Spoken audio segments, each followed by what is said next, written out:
Royal సీమకి రావడం చాలా సంతోషం. ముందరే చెప్పాం,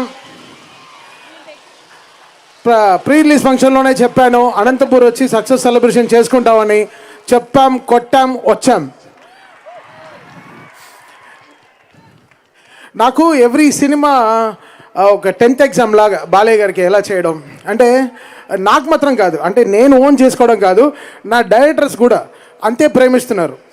అది అఖండాలో కానీ, వీరసింహారెడ్డిలో కానీ, దాని తర్వాత భగవంత్ కేసరిలో కానీ, సో దాని తర్వాత ఇప్పుడు డాకు మహారాజులో కానీ, మళ్ళీ రేపు అఖండ 2లో కానీ నాకు తెలుస్తోంది. అంటే డాకు మహారాజు తీసుకొచ్చి ఇక్కడ ఆపింది, అఖండ 2 ఏం చేస్తుందో నాకు తెలుస్తోంది. అసలు మామూలుగా ఉండదు. మీరు ముందరే ప్రిపేర్ అవ్వండి, అయిపోండి. మామూలు కసిగా లేడు అక్కడ బోయపాటి గారు, అసలు మామూలు కసిగా లేడు. ఇంటర్వెల్కే ఇచ్చేయచ్చు, మొత్తం డబ్బు ఇచ్చేయచ్చు.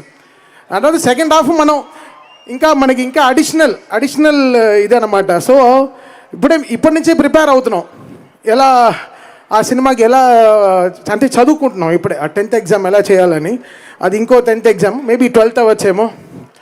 సో అది మాకు బాలయ్య గారు అంటే అంత గుండెల్లో అంత మాకు ప్రేమ, మర్యాద, ఇంకేం చెప్పగలను అని చెప్పేసి మా నాన్న లాంటి వారు, ఆయన అంత బ్లెస్ చేస్తున్నారు ఎవ్రీ టైం. మీరందరూ ఈరోజు ఓన్ చేసుకుంటున్నారు, అది నాకు చాలా సంతోషంగా ఉంది. సిగ్గుతో నవ్వలేకుండా చచ్చిపోతున్నాను, నోరంతా నొప్పిగా ఉంది. నిన్న భువనేశ్వరి గారు కూడా అనేసారు, అసలు నాకు నిజంగా అసలు ఇంకా అన్ని హుడ్డీలో వేసుకోలేమో, తల కూడా దాచుకునే హుడ్డీలు కూడా వేసుకోలేమో. బికాస్ ఇంకా ఎంత జాగ్రత్తగా పనిచేయాలని చూస్తాను. Always it will be that super best. నేను మా టీంకి అంటే బాలయ్య గారు చూస్తే ఆ ఎనర్జీ వచ్చేస్తాం. అది ఎక్కడి నుంచి ఆ శివుడు పంపిస్తున్నాడో ఏంటో నాకు తెలీదు. ఇట్స్ కమింగ్, ఆ ఎనర్జీ ఆటోమేటిక్గా దిగుతోంది. అది ఇట్స్ కమింగ్.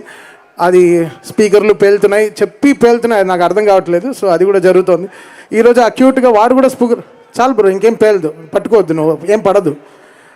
పాపం 1 అవర్గా ఆ స్పీకర్ పట్టుకునే నుంచున్నాడు, పడదులే, చూడు ఇంకా పట్టుకుంటున్నాడు, వదిలేరా రే.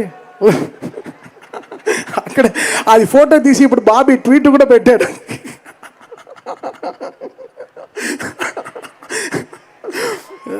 శ్రేయస్ మీడియా దీనికి కూడా ఒక మనిషిని తీసుకొచ్చారా మీరు హైదరాబాద్ నుంచి? Hats off brother.